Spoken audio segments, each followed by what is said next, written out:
Hello friends. So ఇప్పుడు kites festival కాబట్టి ప్రతి ఒక్కరూ ధూల్‌పేట్‌కి వెళ్ళిపోయి కైట్స్ అన్నీ కొనుక్కొని, మాంజాలు కొనుక్కొని రావాలంటే కుదరదు.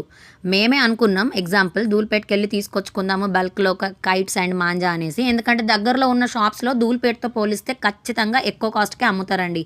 ఎందుకంటే ప్రతి ఒక్కరికి బిజినెస్ వెనకాల ఎంతో కొంత ప్రాఫిట్ రావాలనే ఉంటది. సో అది ఎవ్రీ బిజినెస్ స్ట్రాటజీ. మనం హోల్‌సేల్‌లో తక్కువకి తెచ్చుకొని మన షాప్స్‌లో ఎక్కువకి అమ్ముకోవాలనేసి. సో అది ప్రతి ఒక్క కస్టమర్‌కి తెలుసు. ప్రతి ఒక్క సేలర్‌కి తెలుసు. అంత మాత్రాన ఇప్పుడు నేనేదైనా బిజినెస్ పెట్టుకొని నా దగ్గర కొన్న వాళ్ళందరూ ఈమె దగ్గర చాలా కాస్ట్ ఎక్కువుంది అని చెప్పేసినంత మాత్రాన నా దగ్గరొచ్చే కస్టమర్స్ ఏమైనా తగ్గిపోతారా? లేదు కదా! సో ఎక్కువ, తక్కువ అని ఆలోచించకుండా మనకు దగ్గరలో ఉన్న వాటి దగ్గరనే తీసుకొని కంఫర్ట్ జోన్‌లో కైట్స్ ఫెస్టివల్‌ని ఎంజాయ్ చేయాలనేసే నా ఉద్దేశ్యం. సో మీరు ఎక్కువ, తక్కువ గురించి ఆలోచించకుండా మీ ఏరియాలో ఉన్న షాప్స్‌లోనే కొనుక్కొని ఎంజాయ్ చేయండి. Bye bye.